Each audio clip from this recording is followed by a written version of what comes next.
In the days of the ancient Indo-European movement to Europe, war broke out in the land. In a particular battle, Moses, who was a general in Seti's army, managed to spot a chariot that was not fully constructed and grabbed it, causing the chariot to collapse. After 6 rounds of fighting, the 4 major armies managed to push the Hittite people back to their city of Hattusa. Although they barely won the battle, the contract that was signed between Egypt and the Hittites after the war became the first written agreement in the world. While returning to the court, the soldiers were full of energy and the army moved swiftly. However, Ramses was seen worried at night holding a cobra. This scene depicted Ramses' anxiety about losing his power, which was a common concern among all pharaohs. The cobra was a symbol of vizier, the highest official in ancient Egypt to serve the pharaoh. The snake was a symbol of the pharaoh's power, and a cup was held against its mouth to hunt down the lonely Moses. Moses was a traveling courtier whose duty was to inspect the port city of Alexandria in northern Egypt. Alexandria was a cargo city that stored a large number of supplies, and Moses became vigilant about the splendor of the gold coins in the governor's mansion of Alexandria, where Hebrews were enslaved. Upon entering the city, Moses was shocked by the luxurious decorations. He disapproved of the governor's cruel and corrupt behavior and decided to visit him alone as part of his inspection duty. The governor's violence had aroused the people's dissatisfaction, and Moses felt compelled to take action. Moses, wearing a white robe, entered the area where dead bodies were being stamped and called for the Hebrew elders to join him in an investigation. However, the Hebrews were too afraid to speak out against the governor. To appease everyone, Moses promised to work hard for the imperial court, while the governor pledged to conduct a thorough investigation. Later that evening, as Moses was riding away from the corpse stampede, he was stopped by the Hebrews who asked to speak with him privately.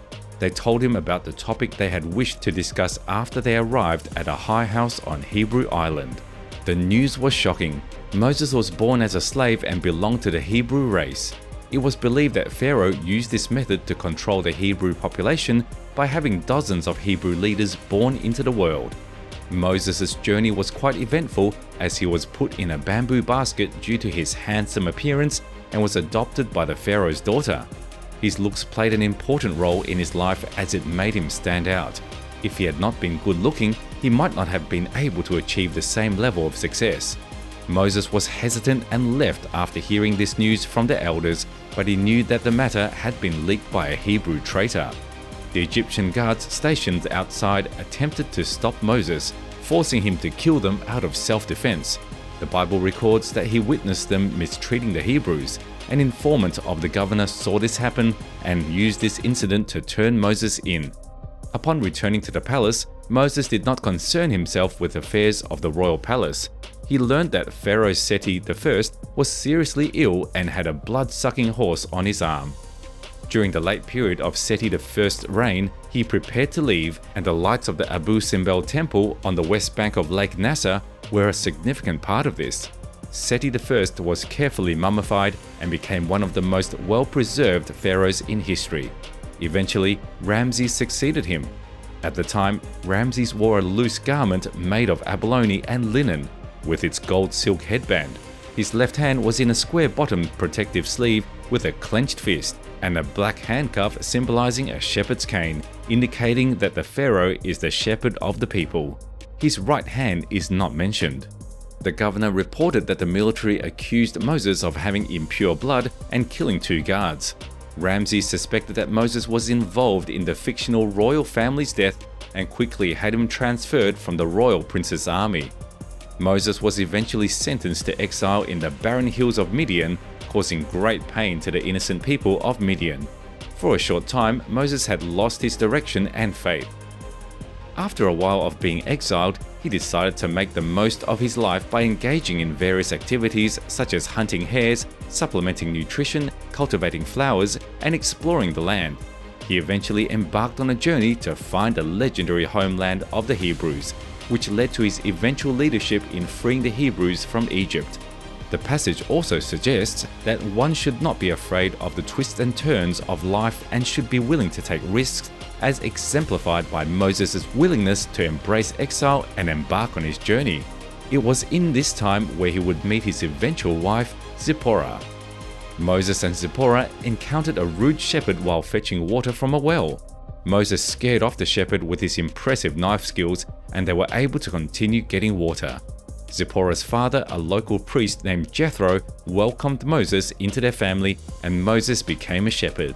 He and Zipporah fell in love and got married in a Hebrew wedding ceremony. Although Moses was a native of the land and shepherding was considered a lowly occupation, he found great affection with his wife and father-in-law. Moses and Zipporah had 2 sons, Gershom and Eliza. One day, Moses took his son Gershom out to play. While admiring the mountains, Gershom said that his faith tied to the God of those mountains. Although Moses grew up in Egypt, a polytheistic country, he remained an atheist. He had only left Egypt to herd sheep and explore the mountains, which was revealed as Mount Sinai. The mountain is a holy mountain of the Jewish God, located in the middle of the Sinai Peninsula at an altitude of 2,285 meters. Moses had experienced the dangers of traversing rivers and mountains and had risen from the bushes to stand upright in the raging flames. It was then that God called out to him, telling him that the Hebrews in Egypt needed his help. When Moses woke up, he was already back at home. Since listening to what Gershom said, Moses began to have trouble sleeping at night. One day, he saw Gershom carving a symbol that resembled the image of God on Mount Sinai. This triggered Moses to remember the black stone that was considered a sacred object used for building temples, and he realized he had to follow God's instructions.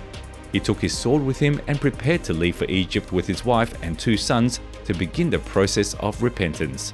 The Bible actually describes that Moses was initially hesitant to take on the role of a mediator between God and the Hebrews, but he eventually accepted it after being urged by God. Moses consoles his wife, telling her that he is a good husband who cultivates himself, manages his family, and is capable of both civil and military affairs. He believes that having her in his family is his destiny. He used to hold power in governing the country, but now he has the heavy responsibility of saving the Hebrews. Once the world returns to peace, he will have to deal with the king and travel thousands of miles. His horse gallops on the ground, wolves roam under the mountains of the peninsula, and smoke columns rise up in the distance. While the Bible attributes this to God's profession, some scholars have differing opinions. On Moses' return to Alexandria, there were piles of corpses of Hebrew laborers who were worked to death. Ramses ordered the Hebrews to gather their own limestone for brickmaking. The bricks were used in construction by Hebrew laborers. These bricks are created the same way today, by combining limestone and clay. Ramses mocked the Hebrews by saying that if their God is so powerful, then they should not be relying on the Egyptians for work. The Hebrews had no choice but to submit, causing them exhaustion and fatigue. When Moses arrived at the palace, he held a dagger to Ramses' neck, demanding that the Hebrews be given national treatment or allowed to return home. Ramses refused and instead chose to slaughter a Hebrew family every day. Under this pressure, the Hebrews began to secretly join the resistance that Moses organized. Through Moses' training, the laborers grew from a group of unskilled workers into skilled warriors. The rebel army launched attacks on Egyptian granaries and supply counties, planting oil and destroying strategic targets. They then set up an ambush on both sides of the strait and attacked supply ships, setting off rockets and shooting arrows. From a distance, Ramses watched the chaos unfold in his palace. The destruction caused by the sea of flames led to vengeful burning and killing of Hebrew civilians. After learning about this injustice, Moses saw God in the form of a child who promised to use other methods to make Ramses submit. Then God sent a series of plagues to Egypt. The first was a vicious insect that caused blood to stain the river. The second plague was an infestation of frogs that multiplied and spread on both sides of the river.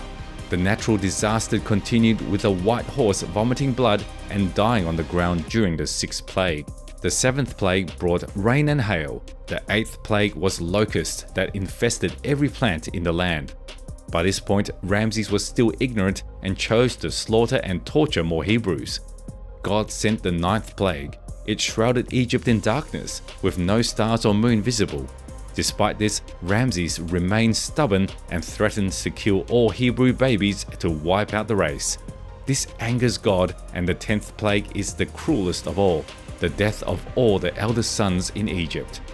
Moses pleaded with Ramses to spare the children and let the Hebrews go, but still Ramses refused to listen. Moses then tells the Hebrew households to smear their door frames with blood to protect their eldest sons. As a result, all Egyptian families who did not do this lost their firstborn children.